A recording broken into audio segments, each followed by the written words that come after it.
Do you think there are more than two sexes? I believe that there's a definition for intersex as well that I want to acknowledge. But sex is assigned at birth. I'm just trying to understand. I'm thoroughly confused. So you're born, I'm talking about biology, male, female, and what else?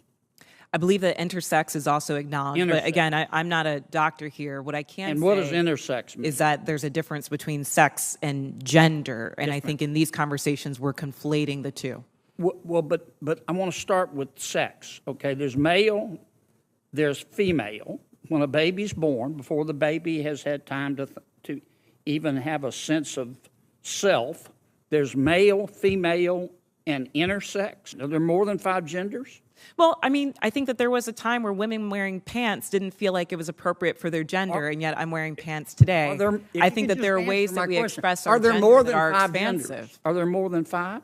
I wouldn't subject myself to naming how many genders there are, but what I can say is that gender is a reflection. Number? Excuse me? There's an infinite number of genders? What's up, patriots? Welcome back to Founding Voice America, where we say what the media won't, stand where the Constitution commands, and never back down from the truth. Today, we're diving into a Senate exchange that perfectly illustrates how far we've drifted from common sense. I'm talking about Senator John Kennedy's questioning of Kelley Robinson, the president of the Human Rights Campaign, on the most basic biological reality, and the utter refusal to acknowledge facts in the name of woke ideology. Let's break it down, call out the nonsense, and talk about what's really at stake. Buckle up. This isn't just about how many genders there are. It's about truth, biology, women's rights, and preserving sanity in American society. First off, hats off to Senator Kennedy. The man asked simple, clear questions a 5th grader could answer. Are there 2 sexes? How many genders are there? And what did we get? Ducking, dodging, dancing around the facts. Kelley Robinson couldn't even confidently say that there are 2 sexes, male and female. Instead, she tried to pivot into intersex and tossed in, "I'm not a doctor," like that somehow excuses not knowing basic biology. Let me ask you this, America. Since when do you need a medical degree to say that babies are born male or female? We're living in a clown world when someone leading a major national organization can't say what a man or woman is. And then came the gender question. Kennedy asked, "How many genders are there?" A straightforward query. The response? She said gender is expansive, cultural, and evolving. She wouldn't even give a number. Then she said, and I quote, "infinite." Infinite. Folks, this is the problem. If gender can be anything, if it's infinite, then it means nothing.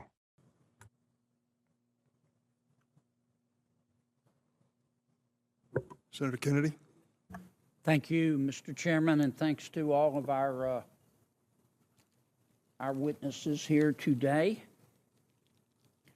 Ms. Robinson, I want to follow up by trying to understand your answer to one of Senator Cruz's questions. And this is really a question, not a suggestion. Do I understand your position to be that there are 2 sexes, but there can be more than 2 genders? I wouldn't even say 2, and we've got Dr. Lopez here as well, but there's also the definition of intersex. I think that often in these conversations we're conflating sex and gender, and I do want to affirm here that trans women are women. That is their gender. Okay, but I'm trying to understand. Do you make a distinction between sex and gender? Yes, sir. Okay, explain that. Do you think there are more than 2 sexes? I believe that there's a definition for intersex as well that I want to acknowledge. But sex is assigned at birth. I'm just trying to understand. I'm thoroughly confused. So you're born, I'm talking about biology, male, female, and what else?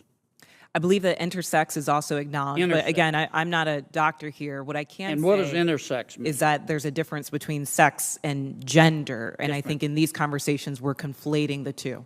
Well, but I want to start with sex, okay? There's male, there's female. When a baby's born, before the baby has had time to even have a sense of self, there's male, female, and intersex. There's a third sex. I believe that is true, but I would defer to Dr. Lopez as I'm not a physician. Okay. And how many genders are there? I think the gender is expansive, and the definitions are always growing. Today I can tell you, I talk to young people that talk about non-binary as more than 5. I think the gender is not a binary, is what I'm trying to say. Are there more than 5 genders? I'm just trying to understand. Are there more than 5 genders? Well, I think that there was a time where women wearing pants didn't feel like it was appropriate for their gender, and yet I'm wearing pants today. I think that there are ways that we express our gender that are expansive. Are there more than 5? I wouldn't subject myself to naming how many genders there are, but what I can say is that gender is a reflection. Number? Excuse me? There's an infinite number of genders? I think depending on your culture, there are a lot of different genders that exist. And I can also say that it's a term that's evolving. If you look at young people today, they really don't lean into the binary of only woman and man. So I think that it's incumbent upon us not to legislate on this, but create space for them to explore what their identities are, what their gender identities are. All right. Let's get back to athletics. I think I understand what you're saying. There are 3 sexes: male, female, and intersex. I believe that to be true, but again, I'm not a physician. And there are an infinite number of genders, because gender is a mental state. Gender is about expression, and I think that there are a variety of ways that you can express your gender. Okay, so there's infinite number. All right, let's go back to the biology. Male, female, boy, girl, okay? Biologically, do males have an advantage over females biologically in sports? Again, I'm not a physician, and I can't speak to that. What's your real-world experience? It depends. There are some people who are born male that I'm faster than if I were to sprint against them, and some that I'm not. Some males that are taller than some women, and some that are shorter. You don't believe that a biological male has a physical advantage in sports over a biological female? Not as a definitive statement. Give me an example.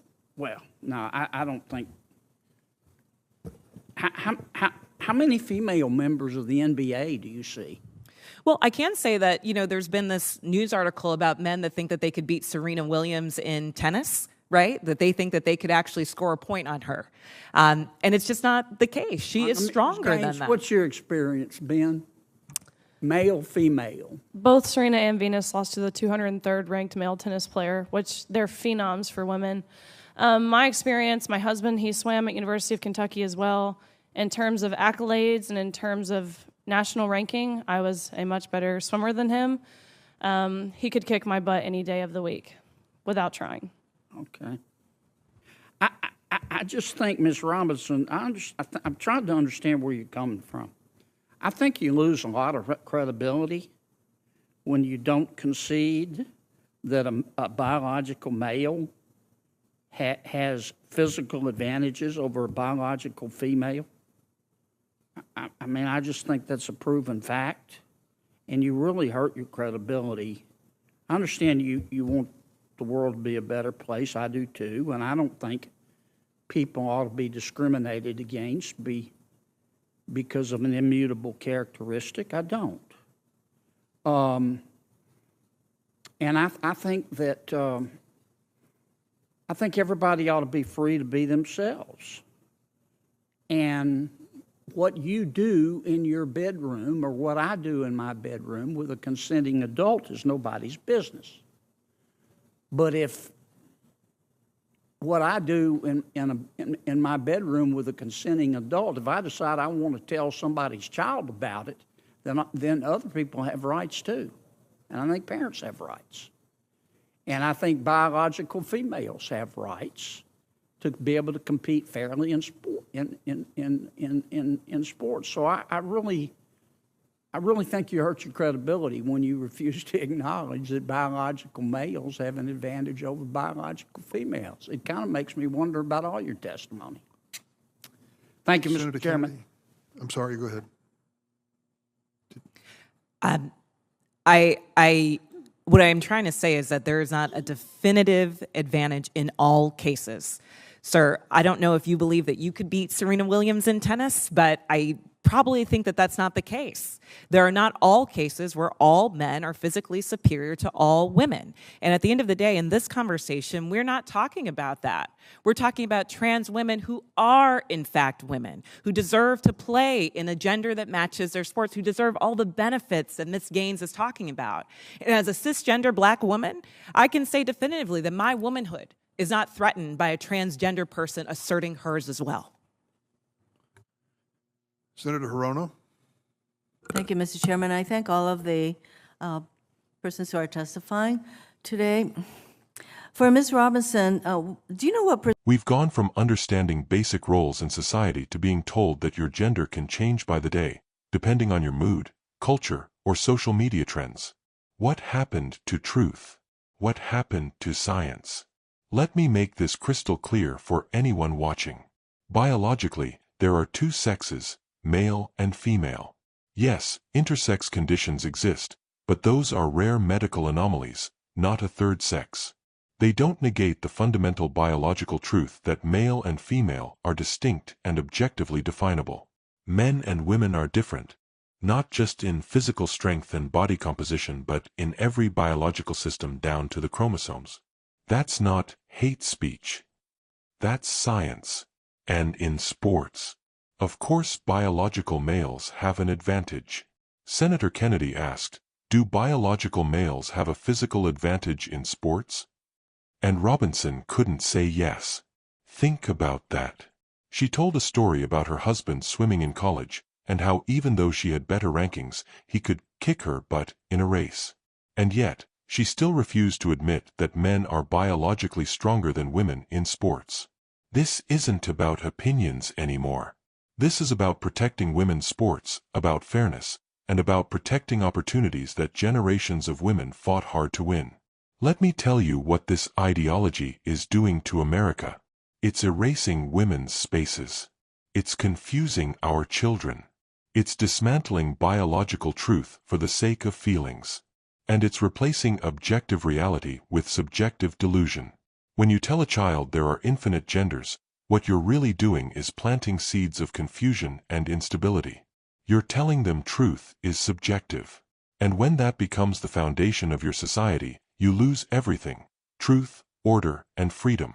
Let's be honest, this is a Marxist-style power grab cloaked in compassion. They want to destroy the family unit, dismantle gender roles, and blur lines until nothing means anything. Because when there's no objective truth, the state becomes the truth. Wake up, America. Senator Kennedy made an important point in the closing of his remarks. People have rights, but other people do too. Exactly. Yes, people should be free to live their lives. Nobody here is saying we should mistreat anyone. But freedom doesn't mean forcing others to deny reality. Freedom doesn't mean telling young girls to compete against biological males and just deal with it. Biological females have the right to fair competition. Parents have the right to protect their kids from indoctrination. And Americans have the right to stand on truth without being labeled hateful. This isn't just about a Senate hearing. This is about the soul of the country. Are we going to be a nation that stands on truth, science, and freedom? Or one that crumbles under the weight of make-believe ideologies and political correctness? It's time to speak up, not just in Washington, but in our schools, communities, and homes. We must reject the lie that truth is offensive. We must reject the false compassion that demands we lie to each other. And we must stand tall and say, there are two sexes. There are only two genders. And protecting women, children, and truth is not hate, it's common sense. So here's my message to the elites, the activists, and the alphabet organizations trying to re-engineer reality. We will not bend. We will not break. We are the majority. We are the backbone. And we're just getting started. If you believe in truth, hit that like button. If you're tired of the woke mob rewriting biology, subscribe. And if you believe America is worth fighting for, share this video. This is Founding Voice America, signing off. Stay strong, stay free, and never stop speaking truth, loud and proud. God bless you, and God bless the United States of America.